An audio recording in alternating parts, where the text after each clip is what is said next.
Hello friends, Bajrang academy में आपका बहुत बहुत स्वागत है। जैसा कि आप जानते हैं, हमारी परीक्षा धाम की सीरीज़ चल रही थी, जिसमें हमने कल राष्ट्रीय उद्यान को देखा था। आज हम पढ़ने जा रहे हैं मध्य प्रदेश की जलवायु। और अगर फ्रेंड्स आपको ये वीडियो पसंद आता है तो लाइक और सब्सक्राइब कर दीजिए।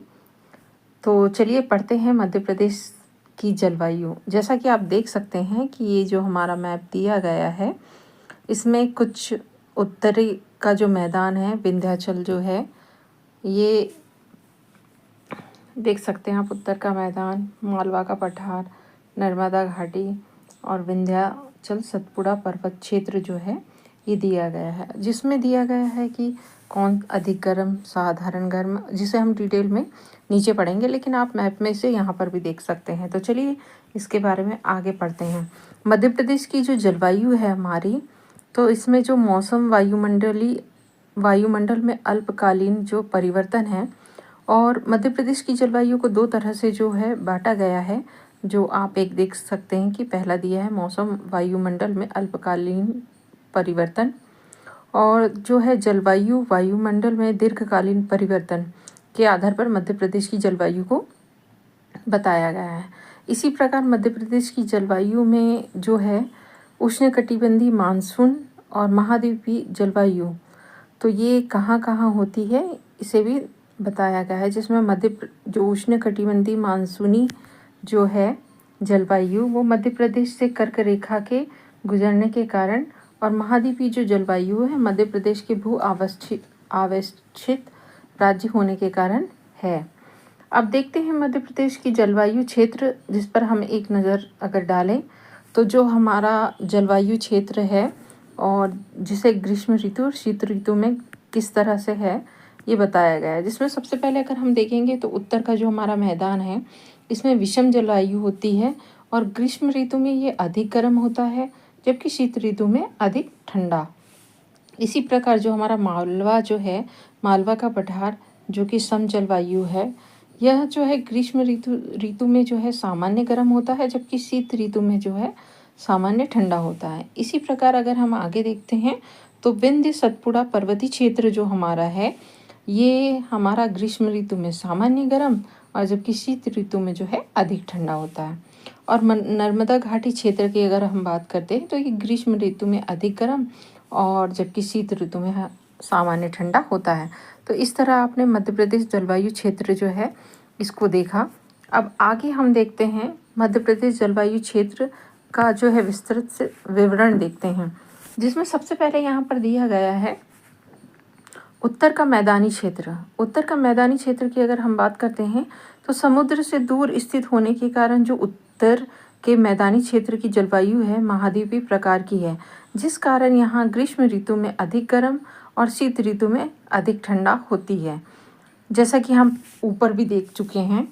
और इसी प्रकार अगर हम देखते हैं तो ये जो हमारा शिवपुरी, ग्वालियर, गुना, भिंड, मुरैना, इस क्षेत्र, यहाँ पर क्या है, ये जो क्षेत्र है ये प्रमुख हमारे शहर हैं जो कि उत्तर का मैदानी क्षेत्र के अंतर्गत आते हैं। इसी प्रकार अगर हम देखें तो हमारा जो मालवा का पठार है, मालवा के पठार में सम जलवायु होने के कारण मालवा क्षेत्र में ग्रीष्म ऋतु ना तो अधिक गर्म होती है और ना ही शीत ऋतु में यह अधिक ठंडी होती है। अब चीनी यात्री जो यहाँ आए थे, फायान, उन्होंने मालवा की जो जलवायु है उसको विश्व की श्रेष्ठ जलवायु कहा है। तो विश्व की श्रेष्ठ जलवायु किसने कहा है? हमारे जो चीनी यात्री फायान है, उसने मालवा की जलवायु को विश्व की श्रेष्ठ जलवायु कहा है, जैसा कि आप यहाँ देख सकते हैं। और जो मालवा का हमारा क्षेत्र है उसमें इंदौर, देवास, उज्जैन, सीहोर और रतलाम आदि क्षेत्र प्रमुख शहर जो है इसमें आते हैं। अब आगे देखते हैं तो आदर्श जलवायु के कारण जो है मालवा मध्य प्रदेश का सर्वाधिक विकसित क्षेत्र है। तो सबसे ज़्यादा आदर्श जलवायु जो है हमारा मालवा क्षेत्र में है, जैसा कि आप देख ही सकते हैं कि यहाँ पर ग्रीष्म ऋतु में ना तो अधिक गर्म होता है और शीत ऋतु में ना तो अधिक ठंडा होता है। अब आगे अगर हम देखते हैं तो विंध्य सतपुड़ा पर्वतीय क्षेत्र की अगर बात करें तो जो हमारा विंध्य पर्वतीय क्षेत्र में ग्रीष्म ऋतु में सामान्य गर्म, शीत ऋतु में अधिक ठंडी होती है। मध्य प्रदेश के पचमढ़ी एवं अमरकंटक इसी पर्वतीय क्षेत्र के अंतर्गत जो है आते हैं। अब नर्मदा घाटी क्षेत्र को अगर हम देखते हैं तो कर्क रेखा के समीप स्थित होने के कारण नर्मदा घाटी क्षेत्र में ग्रीष्म ऋतु में अधिक गर्म किंतु शीत ऋतु में जो है सामान्य ठंडी रहती है। तो हमारा जो नर्मदा घाटी जो क्षेत्र है वो ग्रीष्म ऋतु में अधिक गर्म, शीत ऋतु में सामान्य ठंडा होता है और ये कर्क रेखा के कहाँ समीप स्थित है। हमारा जो नर्मदा घाटी क्षेत्र है कर्क रेखा के समीप स्थित है। इसी प्रकार अगर हम देखें तो होशंगाबाद, जबलपुर, हरदा, नरसिंहपुर, खंडवा इस क्षेत्र के क्या है प्रमुख शहर हैं। अब आगे देखते हैं हम कि मध्य प्रदेश में वर्षा को अगर हम देखते हैं तो मध्य प्रदेश में वर्षा जो है अरब सागर और बंगाल की खाड़ी दोनों से प्राप्त होती है। तो हमारे मध्य प्रदेश में कहाँ कहाँ से वर्षा होती है? अरब सागर और बंगाल की खाड़ी दोनों से प्राप्त होती है। मध्य प्रदेश के जो उत्तर पश्चिमी भाग में वर्षा ऋतु के दौरान सबसे कम वर्षा होती है। मध्य प्रदेश में वर्षा जो है दक्षिण पूर्व से उत्तर पश्चिम की ओर जाने पर कम वर्षा होती है। तो आप यहाँ समझ सकते हैं मैप से, जैसा कि आपको मैप मध्य प्रदेश का याद ही है। तो जब हम मध्य प्रदेश में कहाँ जाते हैं, दक्षिण से उत्तर से पश्चिम की ओर, मध्य प्रदेश में वर्षा दक्षिण से पूर्व की ओर, मतलब दक्षिण से पूर्व की ओर जाएंगे और उत्तर से पश्चिम की ओर जाने पर क्या हो, वर्षा का प्रभाव कम हो जाता है। आप इसको समझ सकते हैं। मध्य प्रदेश में सर्वाधिक वर्षा जो है, मध्य प्रदेश में सर्वाधिक वर्षा वाले 3 जिले हैं जिनमें बालाघाट, छिंदवाड़ा और मंडला है। मध्य प्रदेश में औसत वर्षा जो है 112 सेंटीमीटर होती है। तो जैसा कि अभी आपने देखा, मध्य प्रदेश में सर्वाधिक वर्षा कहाँ होती है? बालाघाट, फिर छिंदवाड़ा उससे कम और मंडला उससे कम। मध्य प्रदेश में जो है औसत वर्षा आपको ने देखा ही है 112 सेंटीमीटर होती है। मध्य प्रदेश में न्यूनतम वर्षा वाला स्थान अगर पूछे तो गोहद, भिंड है। अब मध्य प्रदेश में सर्वाधिक वर्षा वाला स्थान अगर देखें तो पचमढ़ी होशंगाबाद जिला है। मध्य प्रदेश में सर्वाधिक औसत वर्षा वाला जिला जो हमारा है बालाघाट, जैसा कि हम पहले भी देख चुके हैं। मध्य प्रदेश में न्यूनतम वर्षा वाला जो जिला है वो भिंड है। और जो आइसोथर्मल लाइन जो है समताप रेखा 21 डिग्री सेल्सियस की समताप रेखा राज्य को उत्तरी व दक्षिणी 2 भागों में विभाजित करती है। इसी प्रकार आइसोहाइट लाइन जो है समवर्षा रेखा। अब यहाँ ऊपर आपने देखा कि आइसोथर्मल लाइन समताप रेखा, इसी प्रकार नीचे हम देख रहे हैं आइसोहाइट लाइन समवर्षा रेखा, दोनों अलग अलग हैं। और यहाँ पर आपने देखा कि जो आइसोहाइट लाइन समवर्षा रेखा है 60 सेंटीमीटर की आइसोहाइट रेखा मध्य प्रदेश को पूर्वी व पश्चिमी भागों में विभाजित करती है। वर्षा की परिवर्तनशीलता को अगर देखें तो वर्षा औसत वर्षा से कम या अधिक वर्षा का होना परिवर्तनशील कहलाता है। राज्य का औसत परिवर्तनशीलता प्रतिशत 19.5 है। वर्षा की परिवर्तनशीलता राज्य में दक्षिण पूर्व से उत्तर पश्चिम की ओर बढ़ती है। इसी प्रकार राज्य के दक्षिण पूर्वी भाग में जो है अधिक वर्षा होती है। कौन से भाग में? दक्षिण पूर्वी भाग में अधिक वर्षा होती है। तो जो हमारा दक्षिण पूर्वी भाग है आप जानते हैं उस एरिया में अधिक वर्षा होती है, जैसे कि हमने ऊपर भी पढ़ा, इसलिए यहाँ परिवर्तनशीलता जो है कम है। राज्य की जो है उत्तरी पश्चिमी भागों में वर्षा कम होती है, तो अधिक कहाँ होती है? दक्षिण पूर्वी भाग में अधिक वर्षा होती है, जबकि उत्तर पश्चिम जो भाग है उसमें कम वर्षा होती है। फलस्वरूप वर्षा की जो परिवर्तनशीलता है अधिक पाई जाती है। तो वर्षा की जो परिवर्तनशीलता कहाँ अधिक पाई जाएगी? उत्तर से पश्चिम भाग में, क्योंकि वर्षा वहाँ कम होती है इसलिए परिवर्तनशीलता जो है अधिक पाई जाएगी। अब देखें आगे, अगर हम कट्टीबाड़ा, पचमढ़ी, अमरकंटक क्षेत्र में जो है वर्षा के बारे में दिया गया है, तो जो अरब सागर है, अरब सागर शाखा से होने वाली वर्षा दक्षिण से उत्तर की ओर घटती चली जाती है, क्योंकि दक्षिण भारत की चोटियाँ जो है अधिक ऊंची है, अतः पश्चिमी घाट के दक्षिण भाग में जो है अधिक वर्षा होती है।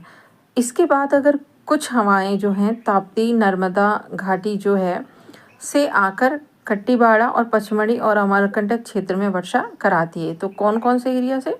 ताप्ती और नर्मदा घाटी का जो है उस एरिया से आकर पचमढ़ी और अमरकंटक क्षेत्र में वर्षा कराती है।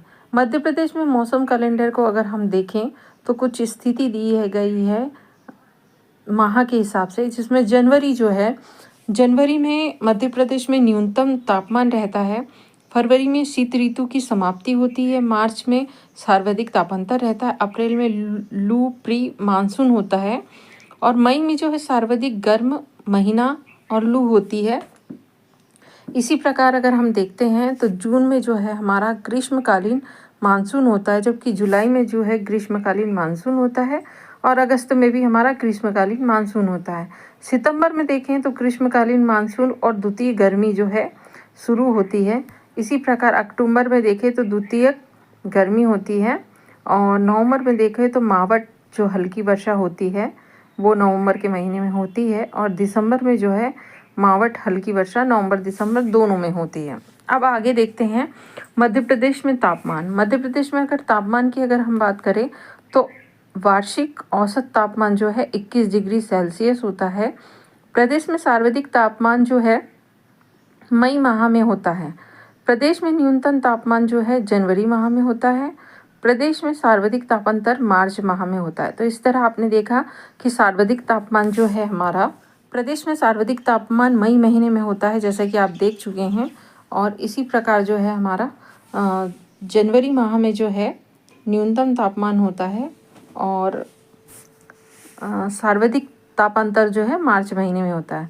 सर्वाधिक औसत तापमान वाला जो स्थान है हमारा, सर्वाधिक औसत तापमान वाला स्थान कौन सा है? गंज बासोदा है, जहाँ पर 48.9 डिग्री जो है सेल्सियस तापमान होता है, जो 1995 में रिकॉर्ड किया गया था। इसी प्रकार जो है खजुराहो जो है वहाँ 49.2 डिग्री सेल्सियस जो है ये 2018 में किया गया था। इसी प्रकार आपने देखा कि तापांतर किस महीने में ज़्यादा होता है और कहाँ पर सबसे ज़्यादा होता है। न्यूनतम औसत तापमान वाला जो स्थान है हमारा वो शिवपुरी है। मध्य प्रदेश न्यूनतम औसत तापमान वाला शहर आपने कौन सा देखा? शिवपुरी। मध्य प्रदेश ऋतु वेधशाला इंदौर में स्थित है। सितंबर अक्टूबर माह में पड़ने वाली जो गर्मी है वो द्वितीय गर्मी कहा जाता है और मध्य प्रदेश में जो है वार्षिक तापांतर उत्तरी क्षेत्र में अधिक रहता है। मध्य प्रदेश में ग्रीष्म ऋतु में औसत तापमान दक्षिण से उत्तर की ओर बढ़ता है। अब मध्य प्रदेश की ऋतुओं को अगर हम कुछ देखें तो यहाँ कॉलम दिया गया है ग्रीष्मकालीन, वर्षाकालीन और शीतकालीन ऋतुओं के बारे में। तो सबसे पहले हम देखते हैं ग्रीष्मकालीन ऋतु। इस ऋतु को जो है प्रदेश में उनाला के नाम से जाना जाता है। तो किस नाम से जाना जाता है? जो ग्रीष्मकालीन जो हमारी ऋतु है उसे उनाला के नाम से जाना जाता है। इसी प्रकार वर्षाकालीन की बात करें तो इसे चौमासा के नाम से जाना जाता है और शीतकालीन को देखें तो इसे सियाला के नाम से जाना जाता है। अब ग्रीष्मकालीन जो है इसका प्रारंभ कब हो जाता है? 16 फरवरी को हो जाता है। वर्षा जो कालीन है इसका 16 जून को हो जाता है, जबकि शीतकालीन जो है 16 अक्टूबर को। तो जो हमारा ग्रीष्मकालीन है वो फरवरी में, वर्षा जो है जून में और शीतकालीन जो है अक्टूबर में स्टार्ट होता है। इसी प्रकार अगर हम समाप्ति देखें तो ग्रीष्मकालीन जो है 15 जून तक समाप्त हो जाता है। वर्षाकालीन जो है 15 अक्टूबर समाप्त होता है और शीतकालीन जो है 15 फरवरी तक हमारा समाप्त हो जाता है। इसी प्रकार प्री मानसून को अगर हम आगे देखें तो प्री मानसून जो है अप्रैल मई में देखें तो बंगाल की खाड़ी और अरब सागर दोनों ही शाखा से वर्षा होती है, जबकि शीतकालीन में जो है शीत ऋतु में हल्की वर्षा को मावट कहा जाता है। तो शीत ऋतु में होने वाली वर्षा को क्या कहा जाता है? मावट कहा जाता है। लू मई माह में चलने वाली गर्म हवा को कहा जाता है और मध्य प्रदेश में पश्चिम विक्षोभ का प्रभाव जो है दिसंबर जनवरी माह में उत्तरी मैदान में देखने को मिलता है। अब यहाँ आप एग्ज़ाम हेल्प से अगर बात करें तो जंतर मंतर जो वेधशाला है, वेधशाला का निर्माण जयपुर के महाराजा सवाई राजा जयसिंह ने 1790 में उज्जैन में किया था, जब वे दिल्ली के राजा मोहम्मद शाह के शासनकाल में मालवा के राज्यपाल के रूप में उज्जैन में थे। तो इस तरह आपने मध्य प्रदेश में ऋतुओं को देखा। अब आगे हम देखते हैं मध्य प्रदेश में जो है भारतीय परंपरा के अनुसार मध्य प्रदेश में जो है 6 ऋतुएं होती है, जिसको अब हम देखेंगे। जिसमें सबसे पहले है बसंत ऋतु। इसका जो महीना है वो मार्च अप्रैल है। दूसरा है ग्रीष्म ऋतु जो कि मई जून है। और वर्षा ऋतु को अगर हम देखें तो वर्षा ऋतु हमारी जुलाई और अगस्त है। जबकि शरद ऋतु देखें तो सितंबर अक्टूबर है। और हेमंत ऋतु देखें तो नवंबर दिसंबर है। जबकि शिशिर ऋतु देखें तो जनवरी और फरवरी है। मध्य प्रदेश में विक्षोभ की बात करें, जो पश्चिमी विक्षोभ जो हमारा हाथ है उसको अगर हम देखते हैं तो शीतकाल में मध्य प्रदेश के उत्तरी पश्चिमी मैदानी भागों में होने वाली हल्की वर्षा को जो है पश्चिमी विक्षोभ कहा जाता है। तो आप देख सकते हैं कि पश्चिमी विक्षोभ कहाँ पर होता है। यह वर्षा रबी की फसल जैसे कि गेहूँ, सरसों, चना आदि के लिए लाभदायक होती है। ये जो मध्य प्रदेश का पश्चिमी विक्षोभ है ये हमारी गेहूँ, सरसों और चना की फसल के लिए बहुत लाभदायक है। इसी प्रकार मध्य प्रदेश में मानसून देखें तो मध्य प्रदेश में शीतकालीन मानसून जो है मध्य प्रदेश में नवंबर दिसंबर में हल्की बारिश का होना शीतकालीन मानसून कहलाता है। यह मानसून जो है गेहूँ, चना, सरसों, मटर आदि रबी की फसल के लिए लाभदायक होता है। मध्य प्रदेश में ग्रीष्मकालीन मानसून की अगर बात करें तो मध्य प्रदेश में जून जुलाई में बारिश का होना ग्रीष्मकालीन मानसून कहलाता है। यह मानसून जो है चावल, सोयाबीन, मक्का आदि और खरीफ की फसलों के लिए लाभदायक है। बुंदेलखंड सूखाग्रस्त क्षेत्र को देखें तो दक्षिणी पश्चिम जो मानसून की बंगाल की खाड़ी शाखा की पवनें जब कोलकाता से उत्तर भारत के मैदान में प्रवेश करती हैं तब फेरल के नियम के अनुसार कोरियालिस बल के कारण ये पवनें जो हैं अपने मार्ग से दाहिनी ओर मुड़ जाती है, यानी हिमालय की जो शिवालिक श्रेणियों की तरफ अच्छी खासी वर्षा कराती हैं। इसी कारण से प्रायद्वीप जो है भारत के उत्तरी भाग उत्तर प्रदेश और मध्य प्रदेश में फैला हुआ बुंदेलखंड क्षेत्र जो है सूखा रह जाता है। यहाँ तक हमने देखा। अब ये मध्य प्रदेश में वर्षा का मध्य प्रदेश में वर्षा का वितरण को जो है हम देखेंगे तो आप यहाँ देख सकते हैं दिशा का दिया गया है उत्तर पश्चिम पूर्व दक्षिण कुछ इस टाइप से दिया गया है। और यहाँ पर जो है मैप भी दिया गया है जिसमें ये दिया है न्यूनतम वर्षा जो है गोहद भिंड में, औसत वर्षा वाला क्षेत्र, औसत से अधिक वर्षा वाला क्षेत्र और सर्वाधिक वर्षा जो है पचमढ़ी में, औसत से कम वर्षा वाला क्षेत्र को दर्शाया गया है। और यहाँ दिया गया है कि पूर्व से पश्चिम जाने पर वर्षा की मात्रा जो है कम हो जाती है। जैसा कि आप जानते हैं कि हमारा ये पूर्व है, ये पूर्व से अगर पश्चिम में जाएंगे हम, और यहाँ दिया भी गया है पूर्व, ये पूर्व से पश्चिम में इधर जाएंगे तो जैसा आप यहाँ दिशा के अनुसार देख सकते हैं पूर्व से पश्चिम नहीं, पूर्व से पश्चिम जाने पर वर्षा की मात्रा क्या होती, कम होती। जब इधर जाएंगे तो कम होगी। और दक्षिण से उत्तर की ओर जाने पर वर्षा की मात्रा कम होती है। तो जब यहाँ से दक्षिण से उत्तर की ओर जाएंगे तो वर्षा की मात्रा क्या होगी, कम होगी। यहाँ आप देख सकते हैं, समझ सकते हैं। चलिए आगे देखते हैं मध्य प्रदेश की जलवायु को प्रभावित करने वाले कुछ कारक, जिसमें भू आवेष्टित दिया गया है। चारों ओर भूमि से घिरा होने के कारण यहाँ तापांतर जो है अधिक पाया जाता है। कर्क रेखा को देखें तो कर्क रेखा से मध्य प्रदेश के बीच से गुजरने के कारण अधिक गर्मी होती है। तो मध्य प्रदेश के बीच से हमारी कर्क रेखा गुजरती है जो अधिक गर्मी का कारण है। समुद्र से दूरी अधिक होने से ताप जो है अधिक होता है। पर्वतों की स्थिति, विंध्याचल एवं सतपुड़ा पर्वत के कारण वर्षा का अधिक होना होता है। भूमध्य रेखा से दूरी अगर देखें तो मध्य प्रदेश उष्णकटिबंधीय क्षेत्र में स्थित है, इसलिए यहाँ पर उष्णकटिबंधीय जलवायु पाई जाती है। पठार को अगर देखें तो पठारों एवं उच्च की अधिकता सम जलवायु बनाते हैं। अब आगे मौसम संबंधी कुछ अन्य शब्दावली और तथ्य को देखते हैं। तो 21 जून को देखें तो 21 जून को कर्क रेखा पर सूर्य की सीधा चमकने से उत्तरी गोलार्ध में सर्वाधिक सूर्य की किरणें प्राप्त होती हैं।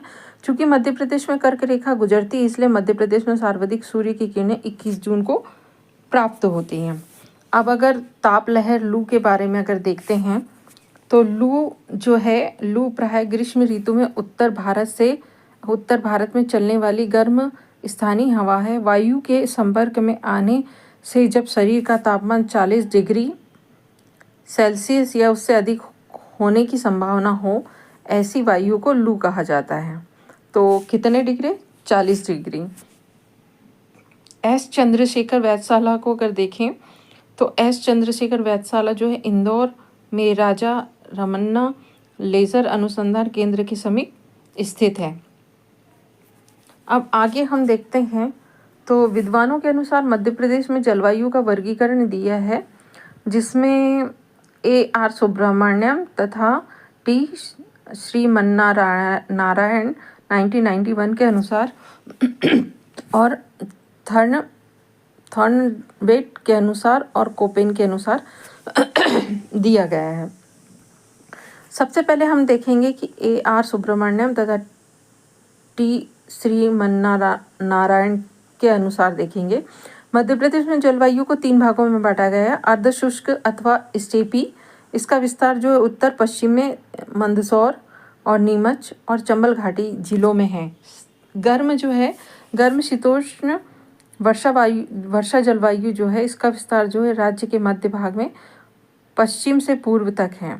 इसी प्रकार अगर हम देखते हैं तो उष्णकटिबंधीय आर्द्र एवं शुष्क जलवायु को देखें तो राज्य के जो सीमित दक्षिणी भाग में यह पाई जाती है। इसी प्रकार आगे हम देखते हैं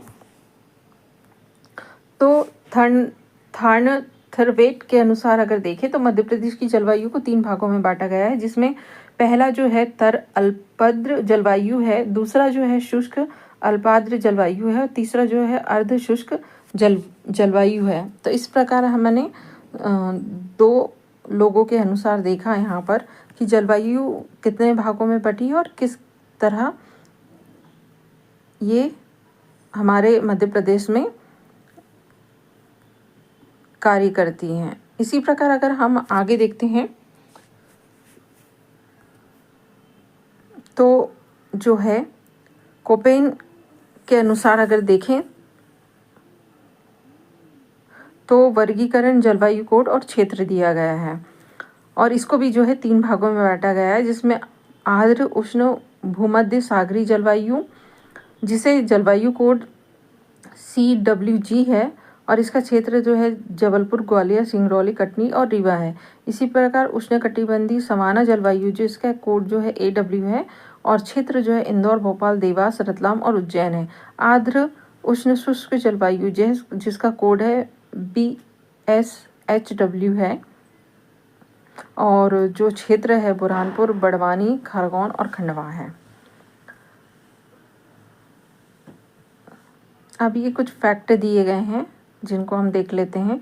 राज्य के पूर्वी भाग में मानसून हवाएं जो है दक्षिण पूर्व दिशा से आती है और राज्य के दक्षिण और ऊंचे भूभागों से टकराकर वर्षा कराती। परिणाम स्वरूप बालाघाट में 150 सेंटीमीटर से अधिक वर्षा होती है। वर्षा के वितरण में पर्वत प्रमुख भूमिका निभाते हैं। पचमढ़ी एवं मैकाल पठार में इसी कारण से अधिक वर्षा होती है। मध्य प्रदेश में दैनिक तापांतर मार्च माह में सबसे अधिक होता है, क्योंकि इस समय आकाश स्वच्छ एवं और वायु में आर्द्रता जो है बहुत कम होती है। राज्य में 80 से 90% से वर्षा अधिक दक्षिण पश्चिम मानसून से प्राप्त होती है।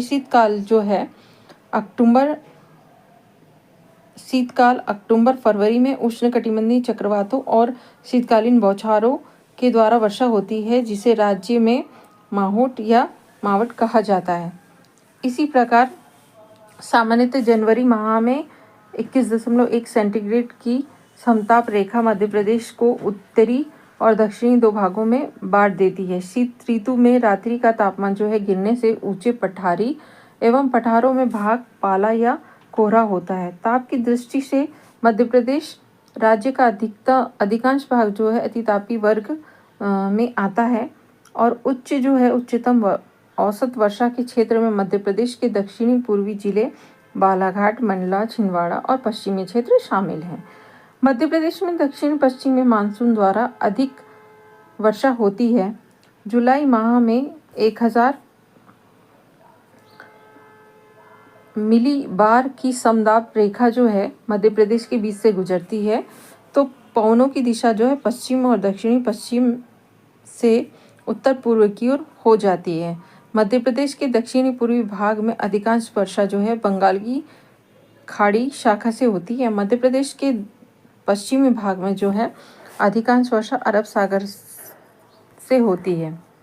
मध्य प्रदेश के पश्चिमी भाग में जो अधिकांश वर्षा जो अरब सागर शाखा से होती है। तो इसी प्रकार फ्रेंड्स यहाँ पर ये जो हमारा टॉपिक था वो ख़त्म हुआ। वीडियो आपको कैसा लगा ज़रूर बताएं और मिलते हैं नेक्स्ट वीडियो में। तो जय हिंद, जय भारत।